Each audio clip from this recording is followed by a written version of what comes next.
Biologiste marin de formation, j'ai d'abord commencé ma carrière comme chercheur à Ifremer. J'y travaillais sur l'huître, l'ostréiculture et ses relations avec son environnement, sur le bassin de Marais-Néléron, puis sur les tantaux. C'est là que m'est venue l'idée de passer à la production, puisque j'étais déjà un peu dans le milieu, et de voir si je pouvais y appliquer ce que j'avais recherché pendant des années. Donc j'ai commencé par produire du naissain pour les ostréiculteurs, faire du pré-grossissement. Et puis j'ai eu envie d'être plus en relation avec les consommateurs pour mieux expliquer le travail que nous faisions.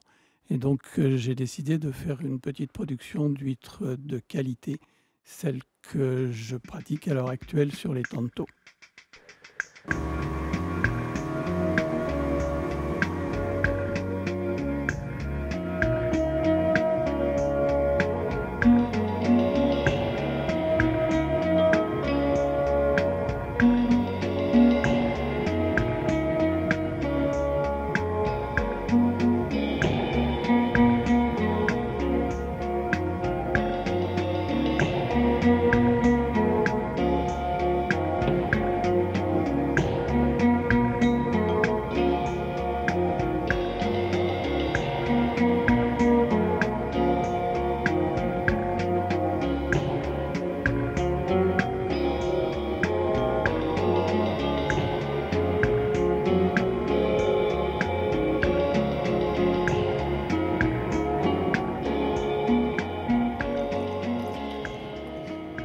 Ça, c'est le début de l'élevage. Le naissain qu'on a acheté en écloserie au mois de juillet, qui a été mis à l'eau au mois de juillet à la taille de 6 mm. Nous sommes maintenant fin août. Et voici.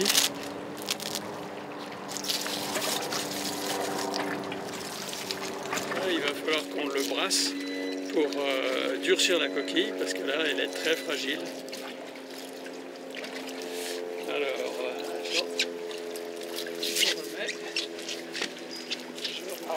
Le principe, c'est de faire sécher l'élevage pour se débarrasser de ces algues qui se collent sur les filets et permettre une bonne circulation de l'eau.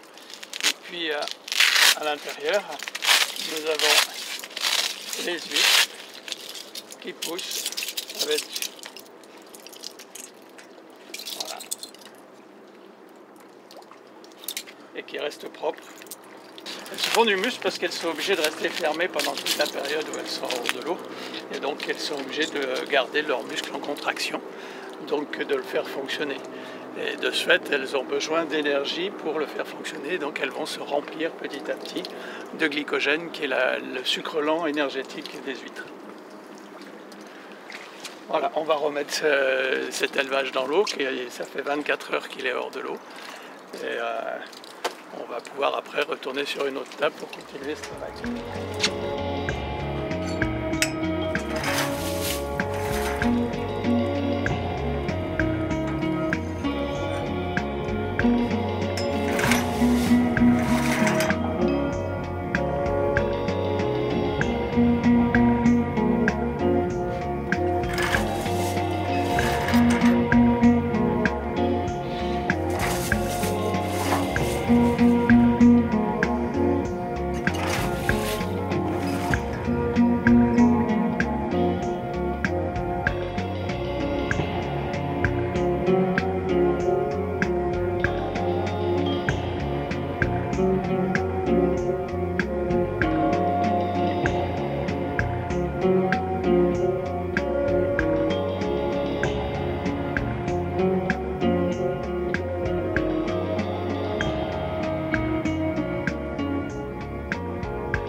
Maintenant, nous venons d'arriver sur la table et nous allons sortir les lanternes de l'eau avec cet appareil qui est un système hydraulique portable qui permet d'enrouler les cordes en faisant tourner les perches.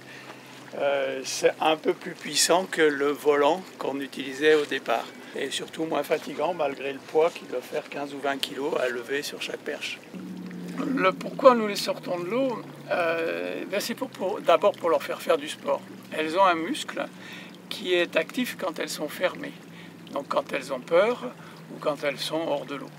Et en les sortant de l'eau, on les oblige à contracter ce muscle. Et en les sortant souvent de l'eau, on les oblige à contracter souvent ce muscle. Et donc c'est comme un sportif, on les entraîne à se muscler. Donc elles ont un muscle plus gros que la moyenne. Et donc pour faire fonctionner ce muscle, à stocker de l'énergie, des réserves d'énergie dans leur chair. Et donc c'est pour ça qu'elles sont plus charnues.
Marché les huîtres prêtes à la commercialisation. Elles ont été roulées par les vagues et de ce fait la coquille est devenue beaucoup plus dure et puis comme elles ont été obligées de s'ouvrir et de se fermer sans arrêt, elles sont normalement plus remplies. Voilà un des problèmes de prédation à l'heure actuelle. Les dorades ont fait un trou dans le filet, les grosses dorades, et ont mangé ce qu'il y avait sur le plateau, il ne restait plus rien. Non, heureusement pour nous, le filet est dur, donc il n'y a que les grosses dorades qui peuvent arriver à le casser. C'est plus problématique pour les ostréiculteurs qui vont coller sur corde, parce que là, les dorades vont pouvoir avoir accès directement au naissain. Donc il faut à ce moment-là faire une protection sur l'ensemble de la table. Pour les huîtres que nous vendons l'hiver, nous avons du captage. C'est-à-dire nous captons les larves qui sont issues de la reproduction naturelle des huîtres sur des collecteurs que je vais vous montrer.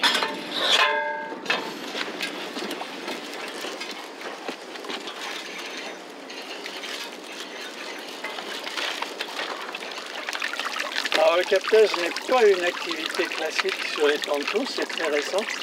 On s'est rendu compte qu'on pouvait faire ce captage. Vous voyez les jeunes huîtres qui ont été fixées, qui sont fixées en juin-juillet, qui ont déjà près de 2 cm.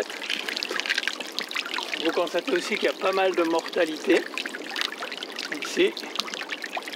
Ça c'est le virus qui tape. Mais finalement on préfère perdre les animaux au début qu'à la fin. Au moins il n'y a pas le travail qui a été fait. Et en octobre, on va séparer ces huîtres des collecteurs pour pouvoir les mettre en élevage en une à une. Alors tout le challenge, c'est justement de limiter le développement des épibiontes qui peuvent recouvrir les huîtres, comme ici. Des animaux, du fouling, des salissures qui se développent. Ici on a des clavelines, c'est-à-dire des cousines du violet, qui sont transparentes. On a des algues, on a des balanes qui se fixent.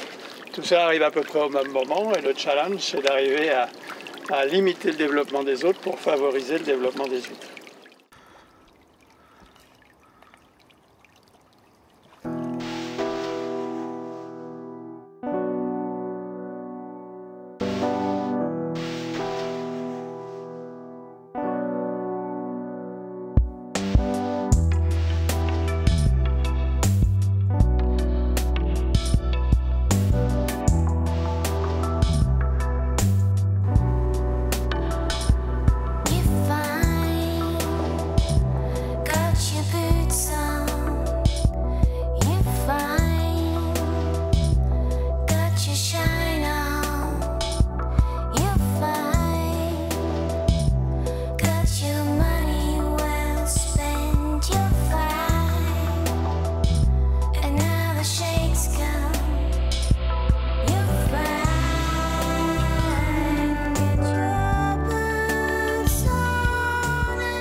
petite huître très roulée et normalement très pleine.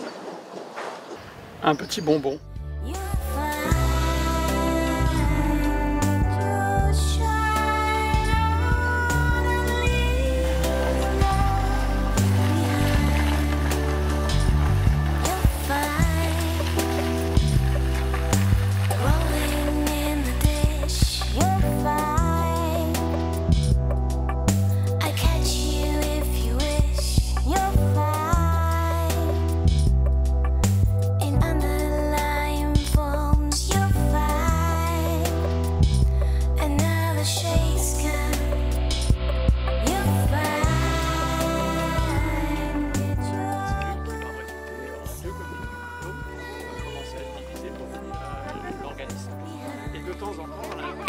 T'as envie des crevettes? C'est bien.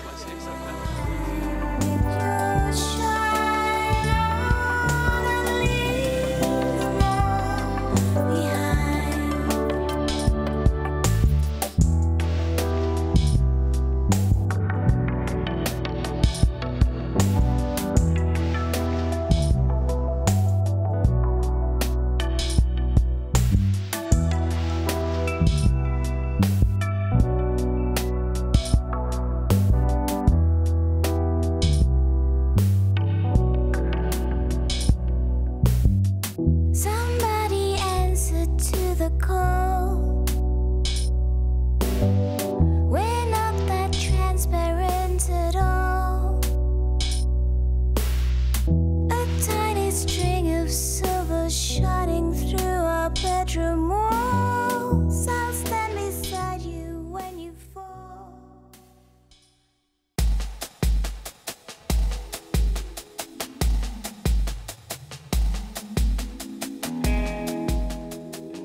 Si vous avez apprécié la balade que nous venons de faire sur les Tanto à la découverte de notre métier, nous serons très heureux de vous accueillir au MAS pendant tout l'été pour vous faire découvrir notre passion, l'ostréiculture, notre milieu et les produits que nous savourons avec plaisir.